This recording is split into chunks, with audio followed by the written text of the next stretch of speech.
자, 어제 그거 늦게까지 내가 자료 정리해서 올려둔 거 봤죠? 내가 뭐 올렸더라? 그거 아니, 그거 뭐야? 우선 톰슨의 음극선 실험. 톰슨 음극선 실험은 근데 사실 화학에선 그렇게 막 세게 언급하진 않아요. 차라리 톰슨 음극선 실험은 그 기초 전자기학 시간 있죠? 그 전자기 처음 도입해서 이렇게 왜 2차원 궤도 2차원 운동하는 거 예를 들면 이렇게 뭐 접선 속도하고 가속도 수직이 되는 요 2차원 궤적 운동 있잖아요. 그거 설명하면서 많이 그 뭐냐면 언급하는 거라 오히려 화학에서는 뭐 그렇게 뭐 이렇게 많이 언급되는 건 아니고 그래 차라리 그래서 음극선 실험 같은 경우는 물리책을 공부하시는 게 더 좋아요. 그러니까 좀 약간 극단적으로 얘기해서 하이탑 물리 2에도 설명이 충분히 잘 나와 있어요. 그러니까 하이탑 물리 2 알죠? 하이탑 물리 2의 전자기학 파트만 봐도 톰슨의 음극선 실험은 잘 나와 있으니까 그거 보셔도 되는데 그냥 내 수업 자료도 올려놨고 그다음에 옥스토비 책에 몇몇 자료도 올려놨어요, 알겠죠? 네, 영어로 돼 있던데요? 네, 거기 수식만 보시면 되죠. 그리고 그 정도 영어는 못하면 안 됩니다. 못하는 거. 네, 그 정도 영어 못하면은 좋은 학교 못 갑니다. 네, 그 정도 영어는 하셔야 돼요. 네, 그래서 내가 항상 얘기했죠. 수학 과학은 뭘 바꾸죠? 수학 과학은 뭘 바꿔요? 인생을 바꾼. 여러분의 성적을 바꾸고요. 영어는 뭘 바꿔요? 인생을 바꾼. 여러분의 인생을 바꿔요. 알겠죠? 그래서 영어 놓치면 끝나요. 영어 놓치면 끝장이에요. 절대 안 돼요. 그래서 그 정도 영어는 읽으셔야 되고 그 다음에 그 러더퍼드의 알파 입자 산란 실험 있죠? 네. 알파 입자 산란 실험은 포인트가 두 개예요. 알파 입자 산란 실험은 뭘 묻냐면 알파 입자를 그 예를 들면은 나오게 해서 금박에 투과를 시킨 다음에 그 금박에서 알파 입자가 어떻게 산란하는지 패턴을 그리는 문제 있죠. 그래서 그 금박 주변에 이렇게 형광 물질로 이렇게 둘러가지고 이렇게 스크린을 뺑 둘러놨잖아. 거기서 알파 입자가 어떻게 바뀔지를 모델별로 구분해서 예상하는 거. 만약에 원자가 달턴 모델이라면, 만약에 만약에 원자가 저기 톰슨 모델이라면, 만약에 원자가 러더포드 모델이라면 알파 입자 산란 실험의 결과가 어떻게 되는지 무슨 말인지 알겠어요? 그걸 얘기하는 게 첫 번째 포인트예요. 그래서 그게 어디에 있느냐? 내 수업 시간에도 언급을 했고 그 다음에 그 수업 자료도 올려놨죠. 수업 강의도 올려놨죠. 거기에 그 다음에 그 뭐냐면은 수업 자료도 올려뒀어요. 그래서 거기에 연습 문제가 있으니까 그 풀어보도록 하시고 그 다음에 러더포드 알파 입자 산란 실험은 또 하나의 포인트가 있어요. 러더포드는 원자 핵을 발견했잖아요. 원자 핵을 발견했는데 원자 핵을 발견한 러더포드가 중성자의 존재를 예견해요. 중성자는 러더포드의 알파 입자 산란 실험 이후에 한 2, 30년 후에 중성자가 발견되거든요. 10년 후인가? 꽤 그냥 일찍 발견이 되는데 여하튼 러더포드 시대에는 중성자의 존재가 규명이 안 됐었어요. 그런데 러더포드가 원자핵을 발견한 다음에 이거 중성자 비스그루무리한 게 있어야 되겠는데? 라고 어떤 직관을 말합니다. 알겠어요? 그걸 얘기하는 게 두 번째 포인트예요. 그게 내가 드린 수업 자료에 다 있어요. 설명이 있어요. 알겠죠? 그래서 그 얘기를 논술하면 충분해요. 그 다음은 그 흑체복사 이론이죠. 흑체복사 이론이 진짜 자세히 공부하면 굉장히 지니어스예요. 그래서 플랑크가 노벨상을 받은 만 합니다. 엄청나게 지니어스하거든요. 그래서 플랑크가 노벨상을 어떻게 받게 됐는지에 대해서 수업 영상을 다 올려뒀어요. 그거 쫙 보고 그대로 정리하면은 뭐 큰 문제 없을 겁니다. 그 다음에 흑체복사 다음에 광전효과. 광전효과 뭐예요? 금속에다가 빛 조이면 전자 튀어나오는 거죠. 그런데 그게 단순히 그런 게 아니고요. 이게 또 아인슈타인이 굉장히 지니어스하게 실험 설계를 했어요. 그러니까 광전효과라는 현상도 중요하지만 그걸 규명하기 위한 실험 장치가 굉장히 지니어스예요. 그래서 와 어떻게 이런 생각 근데 어렵지 않아요. 아주 단순한데 어떻게 실험 장치를 이렇게 설계해서 이런 생각을 하지? 굉장히 지니어스하기 때문에 광전효과는 그 광전효과의 결과를 설명하는 것도 중요하지만 실험 장치를 어떻게 설계했는지를 설명하는 게 굉장히 중요해요. 그게 내 강의에도 다 있으니까 그거 보고 얘기하시면 돼요. 알겠죠? 그 다음 보호 모델. 보호 모델은 뭐 너무너무 유명하니까 보호 모델은 12월 달부터 우리 수업 시간에 내가 했었죠. 내가 외우라고 했었죠. 그거 돌돌돌 외우시고 그 보호 모델 관련해서 또 누구랑 연결 지을 수 있어요? 바로 드브로이 물질파랑 연결 지을 수 있죠. 드브로이 물질파랑 연결 지으면 뭘 해결할 수 있어요? 수업 시간 했잖아요. 수업 시간 했잖아요. 맞아요. 바로 보어의 각운동량 양자와 가설. 보어의 각운동량 양자와 가설을 드브로의 물질파 이론으로 설명할 수 있죠. 그거 또 수업 자료 다 올려놨으니까 그거 복습해서 그대로 베껴내시면 되겠죠. 그 다음 주제가 하이젠베르그의 불확정성 원리. 하이젠베르그의 불확정성 원리 내 장담컨대 여러분 선생님 뭔지 잘 몰라요. 알겠죠? 여러분 선생님 뭔지 몰라요. 그게 뭔지 모릅니다. 근데 그 하이젠베르그의 불확정성의 원리가 뭔지를 수학을 완전히 빼고 현상으로 설명했어요. 알겠죠?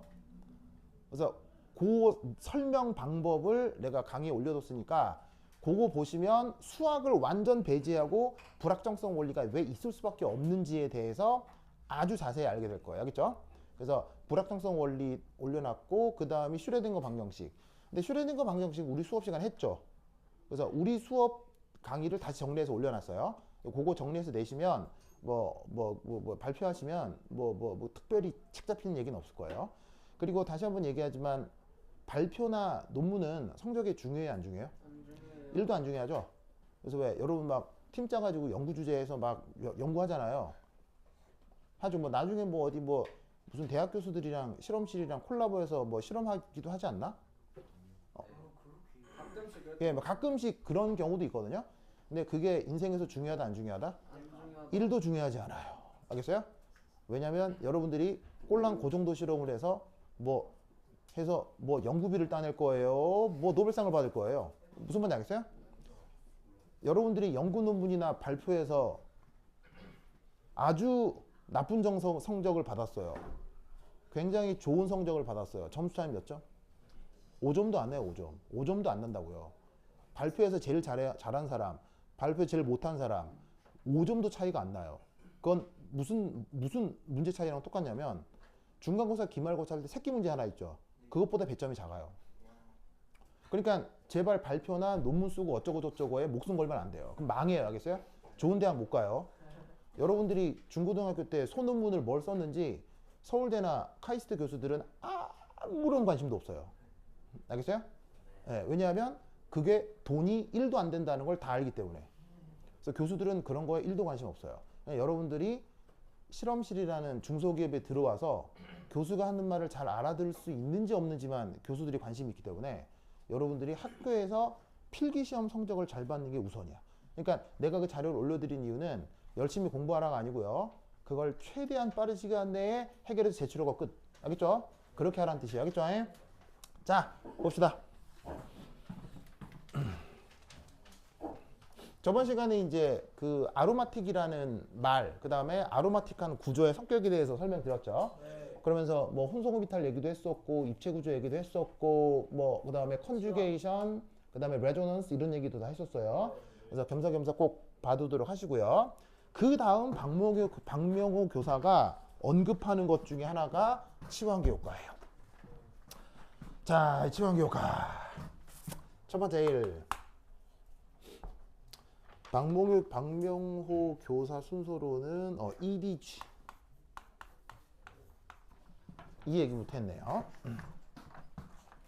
자, 얘는 뭐 줄임말이냐면 일렉트론 도네이팅 그룹, 요걸 줄임말입니다. 그래서 앞에 있는 이니셜을 따서 EDG 알겠죠? donate가 무슨 동사죠? donate가 이게 좀 뭐 거창하게 한자말로 기부라는 말을 쓰기도 하지만 그냥 쉽게 얘기해서 뭐 기빙이죠. 기빙 주는 거죠. 그래서 이제 얘를 어떻게 번역하냐면 전자 주계 이렇게 번역합니다. 무슨 말 되겠죠? 그래서 전자 주계로 번역을 하고 영어 표현으로는 EDG 알겠죠?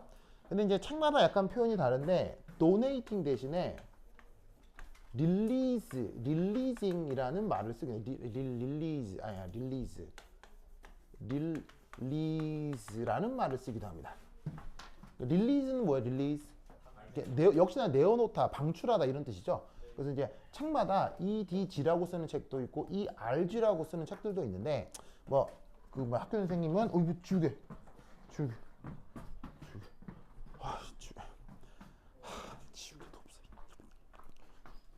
자, 빨리 쓰세요. 빨리 쓰세요.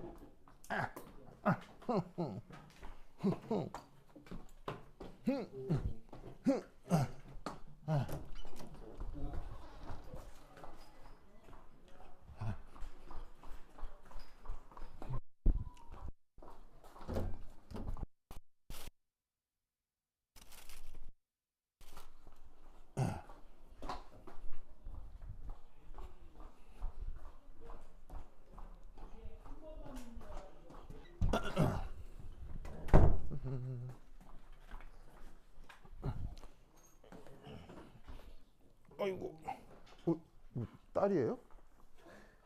그래요? 그래요? 딸로는 그렇게 생기지 않았을까? 그렇죠. 그래요, 그래요. 그래요. 자, 딸이요. 아니 나도 진짜 몰랐는데 우리 집 딸들 아기 때 사진 보니까 김선아 아기 때하고 똑같이 생겼더라고요. 네, 이게 원래 세상이 그렇잖아요. 네, 어쨌건 자, 그래서 요 1이지. 자, 얘는 뭐냐면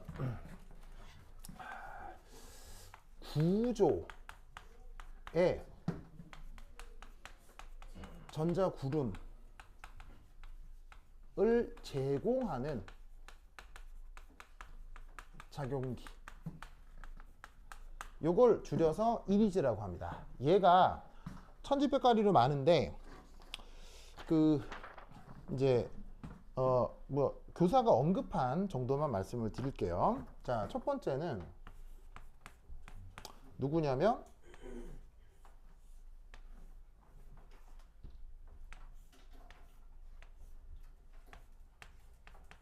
짜잔, 요겁니다. 지금 하고 있는 게 아로마틱스죠. 아로마틱스의 가장 유명한 분자가 뭐예요? 벤진이죠. 이 벤진에 원래는 여기에 뭐들이 다 붙어 있죠. 원래는 슈쇼들이 붙어 있는데 슈쇼 대신에 이렇게 탄소를 붙여 놓은 겁니다. 아시겠죠? 근데 여기서 탄소가 꼭 탄소 하나만 뭐가 아니고요. 탄소 여러 개도 상관없어요. 여하튼 탄소의 수소인 이런 애들을 붙여 놓으면 얘네들이 첫 번째 어떤 일을 할 수 있다? 1이지의 역할을 할 수 있어요. 무슨 말인지 알겠죠? 자, 그러면 이때 얘들이 왜 1이지냐? 자, 조금 밑에 그릴게요.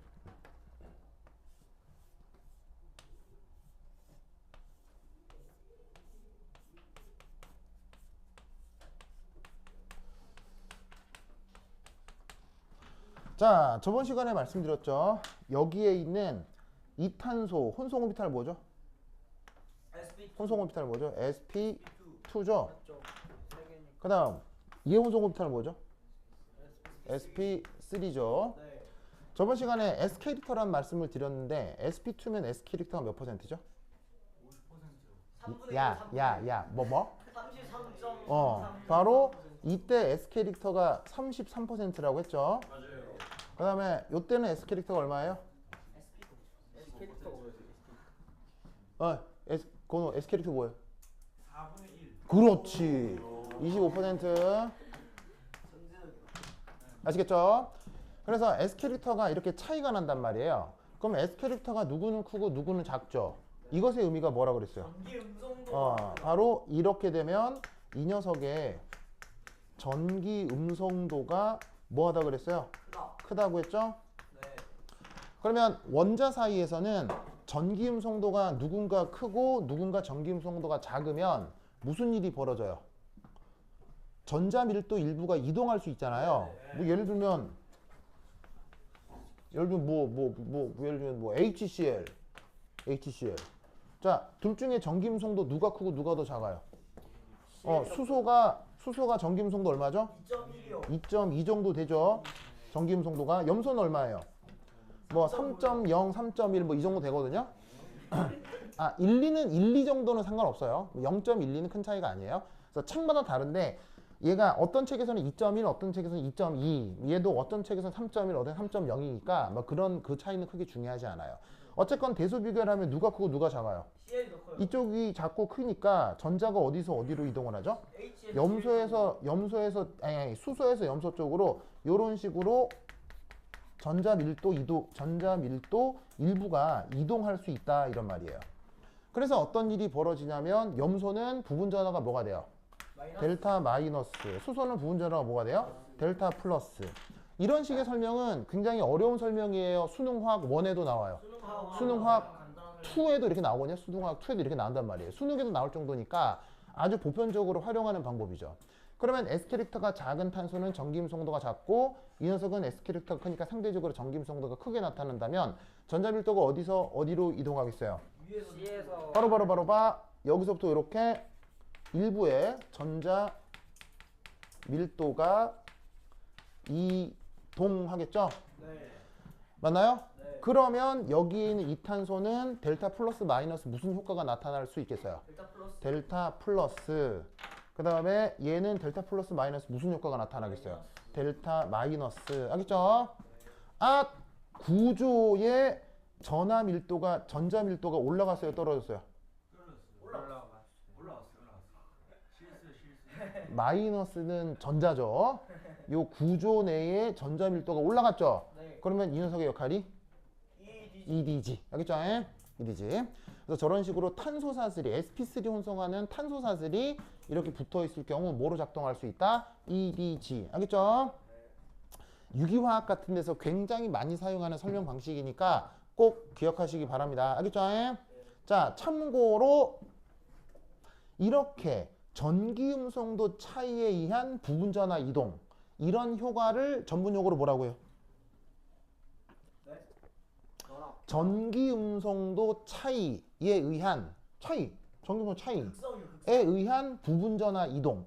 그래서 델타 플러스 델타 마이너스를 극성이라고 얘기하죠. 요 델타 플러스 델타 마이너스를 극성이라고 얘기하죠. 그런 식의 설명 전체를 뭐라고 부르냐고요. 그런 식의 설명을. VB 쌍극자. 예, 쌍극자 나타나죠. 그 모든 걸 다 포함해서. 화학 결합 포함해서 뭐라고 부르냐면 이 말 정도는 알아두세요. 바로 인덕티브 이펙트라고 해요. 우리말 번역은 유도 혹은 유발 효과. 그래서 유도 효과, 유발 효과라는 말을 화학에서 쓰거든요. 원래 영어 표현 인덕티브 이펙트예요. 뜻은 뭐냐? 전기 음성도 차이에 의한 부분 전하 이동 현상이에요. 그래서 지금 얘기하는 이런 식의 설명 방법을 뭐라고 부른다고요? 인덕티브 이펙트라고 합니다. 알겠죠? 말씀 알아두시기 바라고요. 그 다음 두 번째 박명교사가 또 언급하고 있는 거 짠짠짠 짜란 짠짜잔. 오케이. 자, 또 누구 얘기를 하고 있느냐? OH.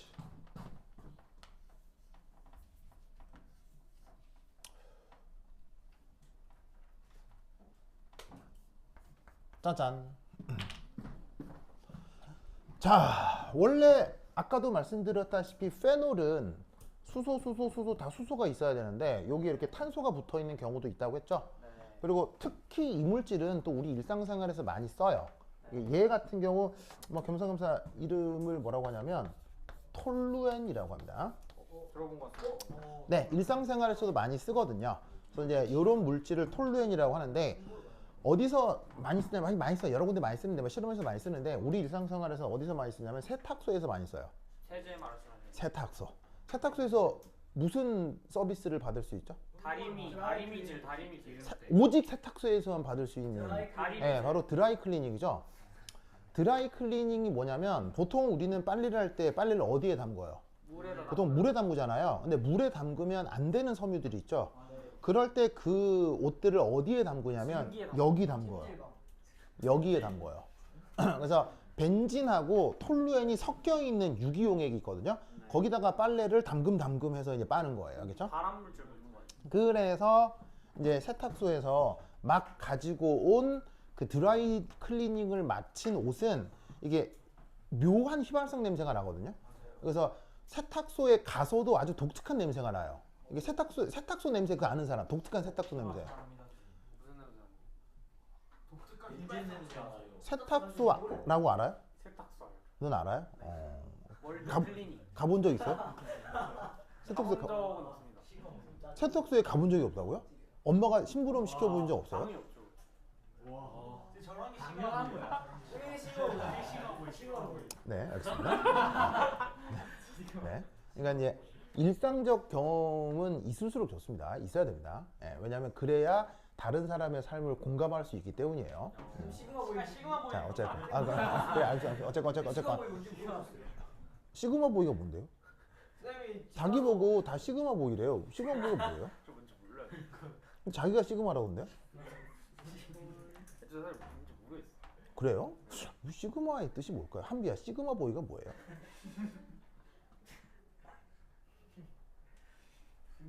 그러면 여러분들 학교에 시그마 보이가 얘 말고 더 있어요? 한비야 더 있어요? 아, 잘 모르겠다. 아, 그래요? 한비는 회피하는군요. 유진스 시그마 보이 몇 명 있어요 학교에? 아, 모른다고요? 오. 무연이한테 물으면 될 것 같아요. 아, 그래요? 무현이가 뭐 접대 막 얘기해 주긴 하던데 내가 느낌이 안 오고 자기가 그냥 시그마래요. 그러지.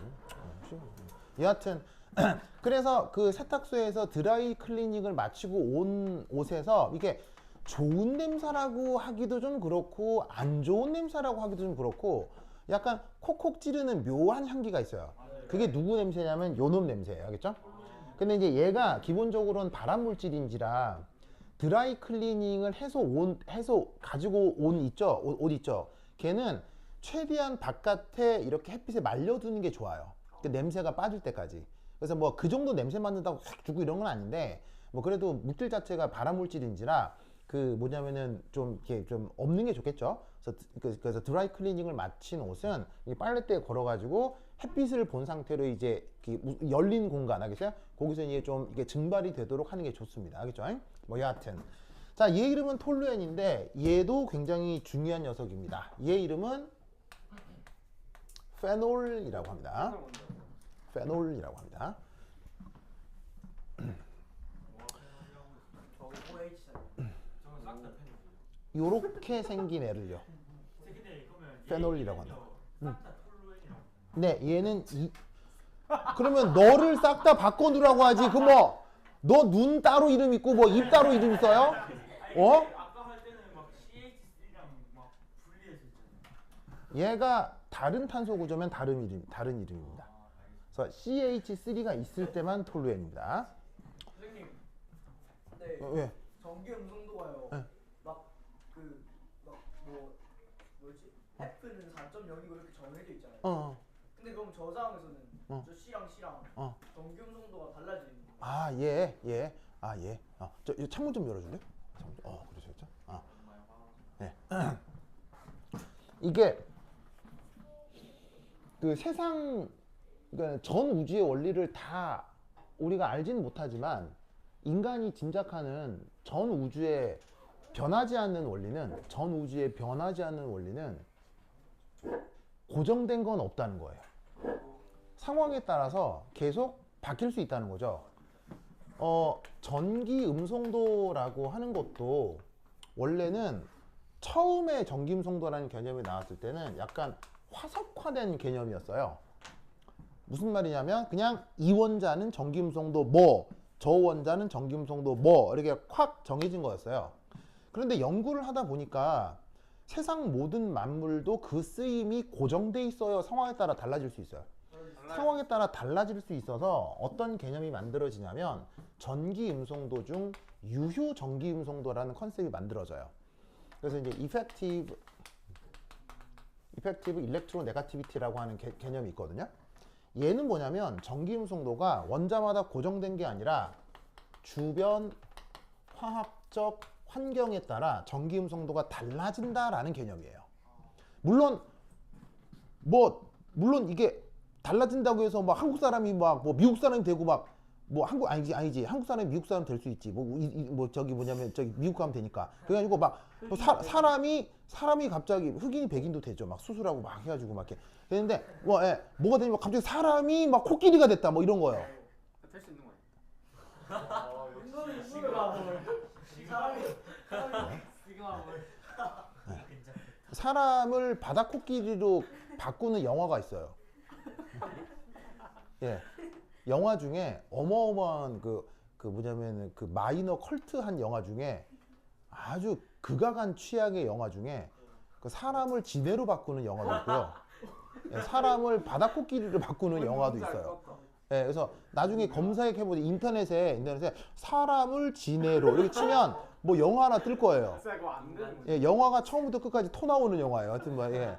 그거 보면 만약에 그런 정도가 아니고서는 사람을 뭐 다른 동물로 바꾸거나 이건 안 되잖아요. 그러니까 그 정도로 전기음성도가 확 바뀌는 건 아니지만 기존의 전기음성보다 전기음성도가 약간 커지거나 약간 작아질 수 있어요. 그런 개념을 유효 전기음성도라고 해요. 그러면 여기서 S 캐릭터 때문에 약간 변형받는 전기음성도는 고정된 전기음성도가 아니라 유효 전기음성도를 얘기하는 거예요. 무슨 말인지 알겠죠? 근데 이제 무기화학적으로 유효 전기음성도를 배우고 이 얘기를 연결해야 되는데 유기화학에서는 그런 것 없이 바로 그냥 이렇게 얘기를 하는 거죠. 그래서 이제 유기화학, 무기화학 다 공부한 나는 이것에 대한 이해가 있는데 무기화학을 공부하지 않은 유기화학자들 같은 경우 그냥 막 이렇게 설명하는 거예요. 근데 이것도 그냥 하는 게 아니고 이 안에 또 수학적인 백그라운드가 있는데 뭐 그건 나중에 배워보도록 하고 여하튼 이런 설명을 쓴다. 알겠죠? 예? 네, 좋았어요. 무연이가 상당히 사람이 날카롭다니까. 자, 보자.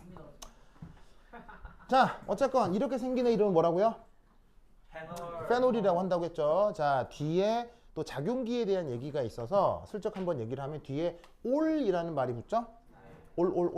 올이라는 말의 뜻은 어떤 탄소에 OH가 붙어 있는 것. 이걸 부르는 이름이 올이에요. 무슨 말인지 알겠죠? 그때 쓰는 전미사입니다. 자, 어떤 작용기 때문이라고요? 탄소 OH. 알겠죠? 그래서 요걸 보고 얘 이름을 페놀 이렇게 부르는 겁니다.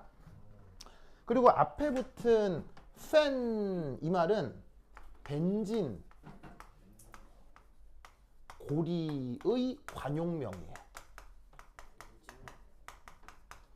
그래서 벤진은 물질 이름이고 벤진이라는 물질을 유기구조로 표현하는 얘를 관용적으로 페놀이라는 어근을 써요. 알겠죠? 그래서 이 벤진을 표현하는 고리 구조에 OH가 붙었다는 뜻으로 이름이 페놀. 알겠죠? 그럼 이때 여기서 무슨 일이 벌어지느냐? 여기 뭐가 있어요? 비공유 전자쌍이 있네요. 비공유 전자쌍이 있죠? 이때 여기서 어떤 생각을 하냐면 놀랍게도 짜잔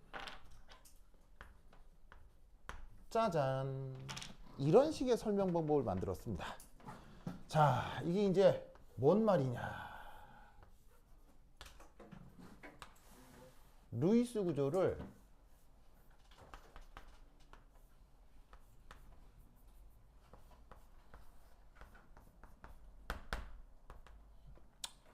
여기에서 짜잔 이렇게 만들어 그릴 수 있다는 얘기죠. 그러면 여기 탄소하고 탄소 사이에 비공유 전자가 파이 결합 전자가 여기서는 무슨 전자가 돼요? 자, 여기서는 얘가 무슨 결합 전자예요? 파란색으로 표현한 게 이중 결합이니까 파이 결합 전자죠? 네. 파이 결합 전자가 여기서는 무슨 전자가 돼요? 비공유 전자쌍이 되죠.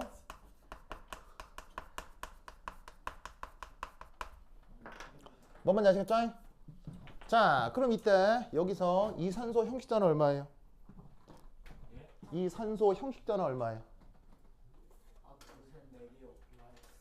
이 산소 형식자는 얼마예요? 바로 1 플러스라는 거 아시겠죠? 그러면 이 탄소 형식자는 얼마예요? 이 탄소 형식자는 마이너스 1 마이너스라는 거 알겠죠? 고리 내의 전자 밀도가 어떻게 됐어요? 고리 내의 전자 밀도가 어떻게 됐어요? 마이너스라는 얘기는 전자 밀도가 증가했다는 얘기죠? 그럼 얘의 역할은 1이지. 알겠죠? 그래서 지금은 어떤 효과로 설명하냐면 바로 레조넌스 효과로 설명하는 거예요. 자, 레조넌스 우리말 번역 뭐라고 그랬어요? 공명. 자, 앞선 이런 유효 전기음성도로 설명하는 방법은 뭐라고 불렀죠? 유효점김 성도로 설명하는 방법은 인덕티브 이펙트라고 했죠. 이런 식으로 파이 결합의 위치가 바뀌는 것. 자, 파이 결합이 여기 있다가 파이 결합이 이쪽으로 위치가 바뀌었죠. 즉 봐봐요. 이거는 비공호 전자쌍이잖아요. 선생님 에? 아빠 사연 네, as you wish. 네. 그런데 이 노란색의 비공호 전자가 지금은 뭐로 바뀌었어요? 파이 결합으로 바뀌었죠? 그래서 루이스 구조에서 파이 결합의 위치가 바뀌었죠. 이런 효과를 무슨 효과라고 그랬어요? 레조넌스 이펙트라고 했죠. 그래서 유도 효과와 레조넌스 효과 모두 동원해서 EDG의 존재를 얘기할 수 있다고요. 무슨 말 알겠죠? 그 다음 세 번째, 또 박명호 교사가 언급한 거.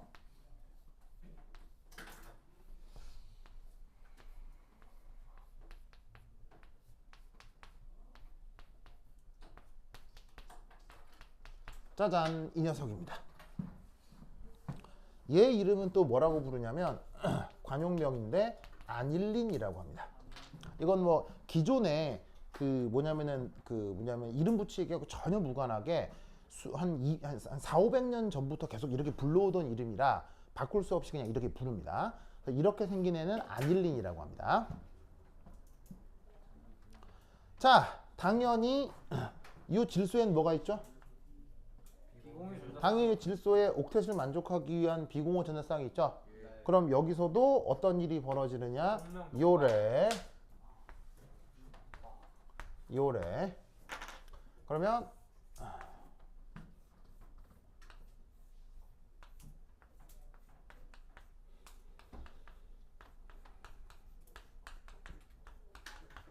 이렇게 된 상태에서 요렇게 이중결합, 그 다음에 이탄소는 비공호 전자가 생겨요. 그러면 마찬가지로 이탄소 형식 전하는 마이너스 1. 건우야, 헤어스타일이 나랑 똑같아졌는데요? 뭐야? 야, 저기서 더 잘생겼지. 오, 그래서 제가 안 깔라고. 진짜로요? 물론 나는 마음에 들어요. 나는 마음에 들어요. 오, 좋아요. 오, 건우 혹시 그 헤어스타일에 내가 영향을 줬나요? 아직 약간 삭발하려고 했는데. 아, 그냥 짧게 하려고요. 나하고는 무관한 거죠? 아마도. 그래요? 알겠습니다. 깜짝 놀랐네요. 자, anyway. 자, 그리고 마찬가지로 요 질소 형식전하는 얘 질소 형식전하는 얘도 플러스라는 거 아시겠죠?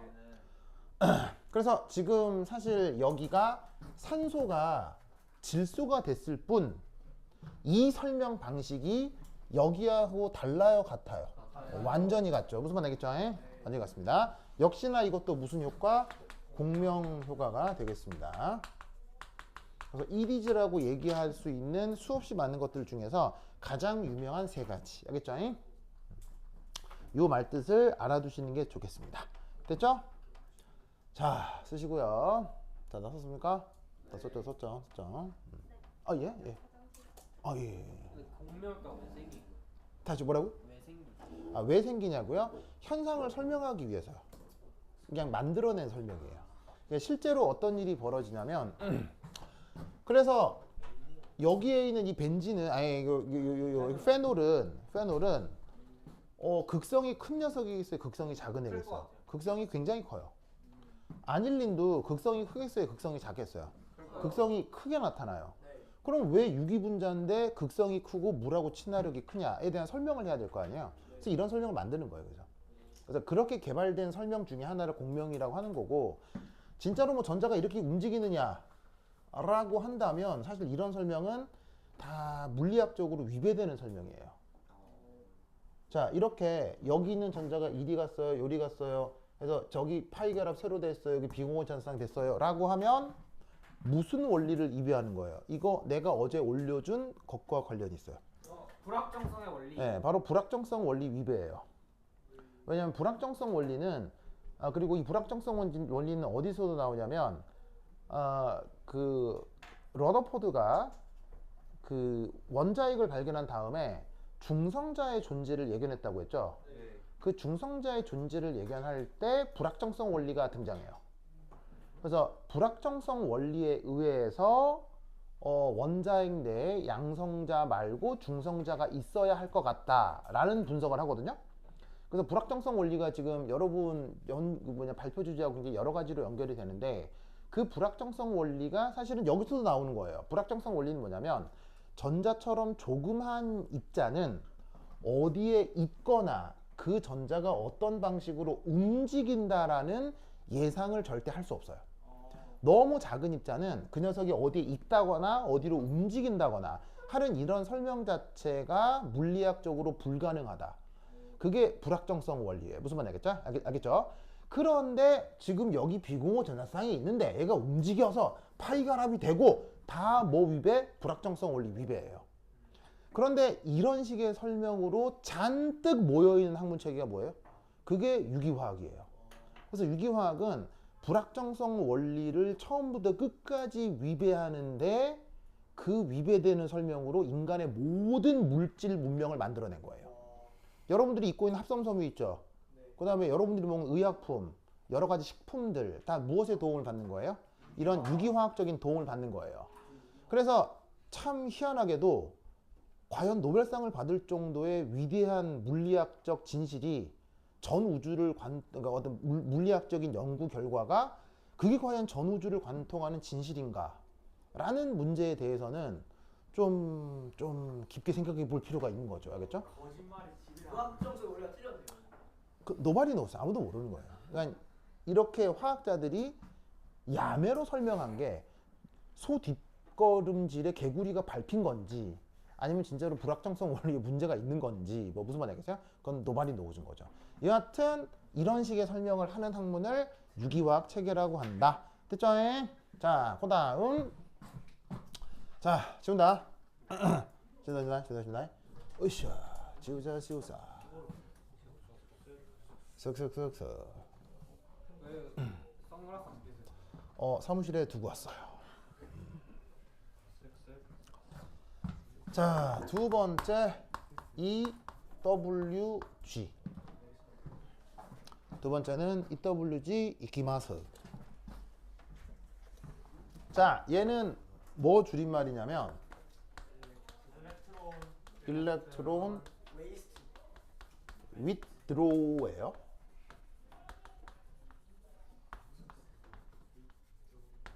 요걸 줄임말입니다. 그래서 여기서 알아둬야 될 필수 어휘 withdraw라는 말이 있죠. 받는다. withdraw는 여러 가지 뜻으로 쓰일 수 있는데 가장 기본적인 뜻은 당기는 거예요. 끌어당기는 거예요. 알겠죠? 그래서 어떤 뜻으로도 쓰이냐면 책상에 앉았는데 서랍을 끌어내다, 서랍을 빼다 라는 뜻도 쓰이고요. 그 다음에 은행에 가서 현금을 인출하다 라는 단어도 withdraw예요. 그래서 어디에 뭔가를 뽑아낼 때 항상 withdraw라는 말을 쓸 수 있어요. 알겠죠? 그래서 얘를 어떻게 번역하느냐? 전자 끌게 이렇게 번역을 합니다. 끌어낸다고요. 전자를 끌어낸다고요. 그래서 얘는 구조로부터 전자 밀도를 끌어내요.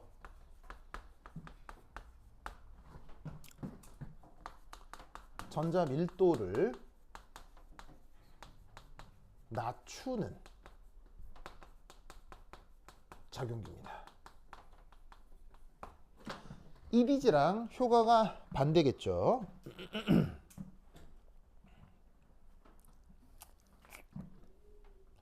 됐죠? 됐죠? 자, 그럼 여러 가지 효과가 있는데 여러 가지 예시들이 있을 수 있는데 역시나 이제 학교 수업 교재에 나오는 것만 그냥 얘기를 하겠습니다. 첫 번째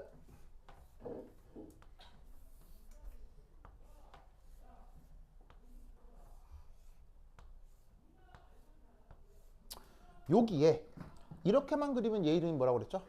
벤진이라고 했죠? 근데 여기에 어떤 애가 붙어 있을 수도 있냐면 탄소의 OH 저런 애가 붙어 있을 수 있어요. 그래서 얘 이름은 또 어떻게 정해져 있냐면 산호. 벤조익 애시드라고 이름이 정해져 있어요. 벤조익 애시드라고 합니다. 그래서 저 뒤에 이런 식으로다가 오익 애시드라는 표현 있죠? 요거 이제 뒤에도 나오니까 그냥 겸사겸사 이름을 알아두세요. 오익 애시드의 뜻은 어느 구조에 COOH가 붙어 있는 것을 오익 애시드라고 이름을 부릅니다. 그래서 여기 보시면 벤진이라는 구조에 요 탄소에 보시다시피 COOH가 붙어 있죠? 붙어 있죠? 그럴 경우 이름을 오익 애시드라고 하고, 요 놈만 따로 뒤에 또 이름이 나오는데 얘를 뭐라고 부르기도 하냐면 카르복실릭 애시드라고 부르기도 합니다. 그래서 얘 부분을 칼복실릭 애시드라고 하는데 그게 구조에 붙어 있을 때의 이름은 오익 애시드예요. 아시겠죠? 그래서 제 이름을 벤조익 애시드라고 하는 건데, 이젠 여기서 어떤 일이 벌어지냐면 이런 일이 벌어집니다. 자, 탄소에 뭐하고 뭐가 잔뜩 붙어 있어요. 우와 뭐. 탄소에 산소가 잔뜩 붙어 있죠. 네. 그럼 여러분 아시다시피 요 놈 모두 전기 음성도가 뭐해요? 거요. 전기 음성도가 매우 크죠. 네. 산소는 전기 음성도 몇 등? 2등. 전 우주에서 2등이죠. 그러니까 전 우주에서 2등이면 뭐 뎁다 큰 거 아니에요. 네. 그러면 이 산소는 가만히 있겠어요? 주변에서 전자를 막 끌어오겠어요. 들어와요. 그래서 어떻게 되냐면 얘도 델타 마이너스, 얘도 델타 마이너스. 무슨 말 알겠죠? 네. 그러면 이 말은 여기 있는 이 탄소가 전자가 충분하다는 얘기예요? 전자가 부족하다는 얘기예요? 부족하다요. 바로 전자가 아주 부족해져요. 무슨 말 알겠죠? 네. 그러면 여러분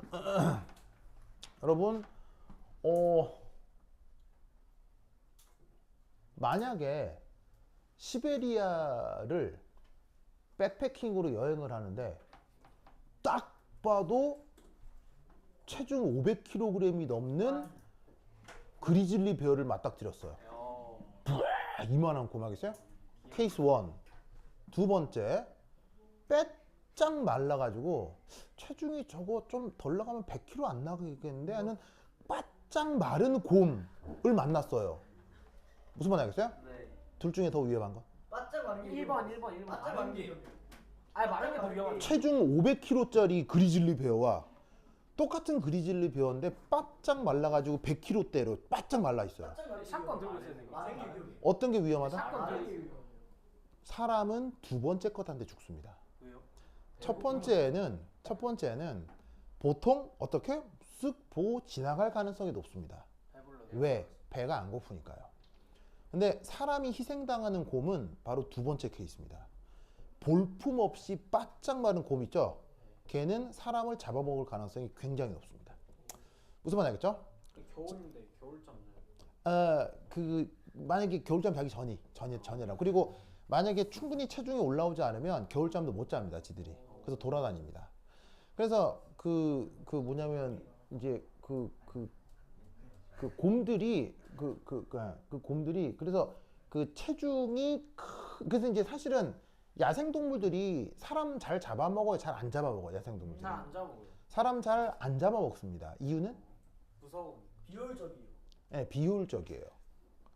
왜냐하면 사람은 칼로리가 그 체중 대비 뭐가 적죠? 사람은? 열량, 에너지가 네, 사람은 동물 입장에서 봤을 때, 포식자 입장에서 봤을 때 체중 대비 고기가 좀 적습니다. 그러니까 힘들게 잡아도 고기가 적기 때문에 걔네들 입장에서 고기 더 많은 애들, 사슴, 술록, 돼지 이런 걸 잡는 게 포식자들 입장에서는 좋지. 굳이 사람 무슨 말 알겠어요? 그리고 약간 경험이 있는 동물들은 이거 사람 잘못 건들면 좆된다는 걸 알거든요. 동물들도 알아요. 무슨 말 알겠어요? 사람 잘못 건들면 이거 우리 씨가 마를 수도 있다. 이걸 알기 때문에 그래서 동물들은 사람을 잘 안 건드나 빼짝 말라서 배가 고픈 곰은 그럴 여유가 없는 거예요. 네, 그래서 사실은 곰한테 희생당하는 대부분의 경우는 그런 경우예요. 그럼 내가 이 얘기를 왜 했겠느냐? 이 탄소는 지금 전자 밀도가 높아요, 낮아요? 입장 많은. 얘 때문에 전자를 쫙 빼앗겼죠. 그럼 얘는 유효 전기 음송도가 매우 어떨까요?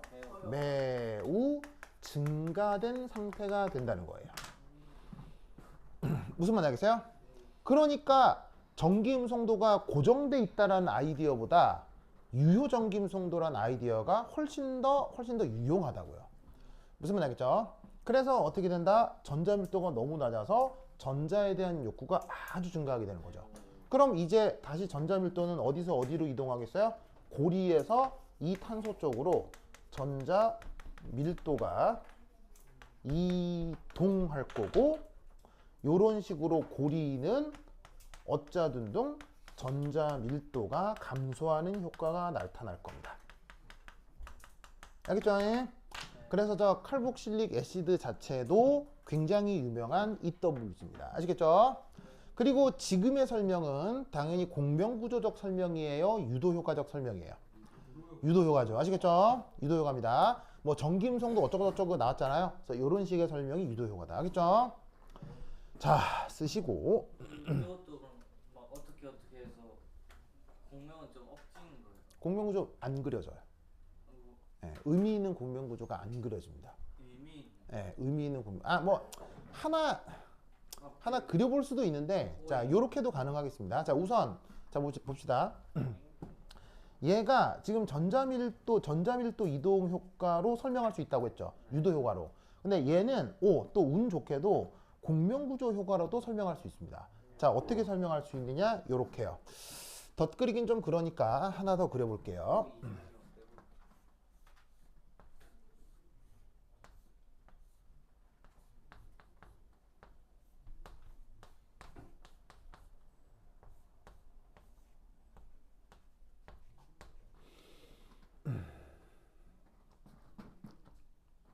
자, 이 상태에서 어떤 것도 가능하냐면, 자, 여기 고리 내에 파이 결합 전자 있죠. 보이세요? 얘가 여기서 이렇게 이동할 수 있어요. 그리고 나면 여기 있는 이탄소가 옥텟을 만족하기 위해서 여기 있는 파이 결합 전자 있죠. 얘를 산소 쪽으로 밀어요. 그러면 뭐가 가능할 수 있냐면,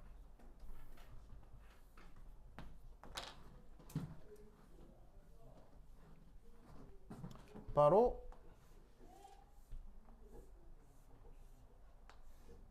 이렇게 하고 요래 된 상태에서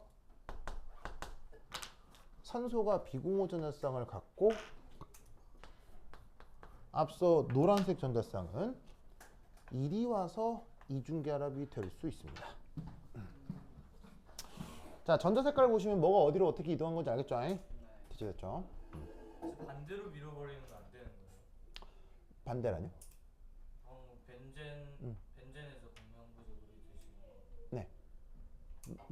뭘 어디로 어떻게 해요? 근접하네 이렇게. 뭘 어디로 어떻게 해요?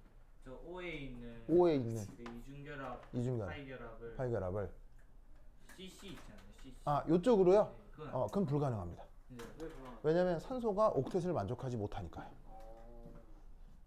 산소는 전기음성도가 커서 언제든 옥텟을 만족하게 그려야 됩니다. 그럼 저렇게 하면 뭘 설명할 수 있는 거야? 우선 그리시고요.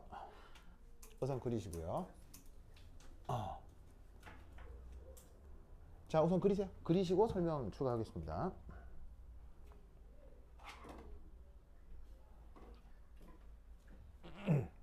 자, 그렇습니까? 자, 그럼 이때 여기서 요 산소 형식전화 얼마? 산소 형식전화 얼마? 플러스 마이너스. 산소 형식전화 1 마이너스라는 거 알겠죠? 네. 그 다음 이탄소 형식전화 얼마? 1 이탄소 형식전화 플러스 1 플러스라는 거 알겠어요? 네. 왜냐하면 이중결합 하고 있던 전자가 없어졌잖아요. 그럼 얘 주변에는 전자가 하나, 둘, 세 개밖에 없는 거예요. 네. 이런 걸 뭐라고 부르냐면 그 유명한 카보캐타이온이라고 합니다. 유명한가요? 아주 유명합니다. 자, 얘를 카보캐타이온이라고 하고 한글로는 어떻게 번역하냐면 탄소 양이온이라고 합니다. 탄소 양이온. 카보는 탄소라는 뜻의 어근이고요. 케이션이 아니고 캐타이온인데, 캐타이온은 양이온이라는 뜻입니다. 원래는 캐소딕 아이언 이런 말인데 이걸 줄여서 캐타이온이라고 쓴 겁니다. 무슨 말인지 알겠어요? 그래서 발음이 케이션이 아니고 캐소딕 아이온을 줄여서 캐타이온이라고 쓰는 겁니다. 알겠죠? 그래서 저 탄소를 뭐라고 부른다 지금? 카보캐타이온이라고 하는데 얘는 지금 보시다시피 옥텟 만족하나요? 아니요. 이 탄소는 지금 결합선이 몇 개밖에 안 나갔어요. 3개밖에 안 나갔죠. 옥텟 미만족의 불안정한 화학적입니다.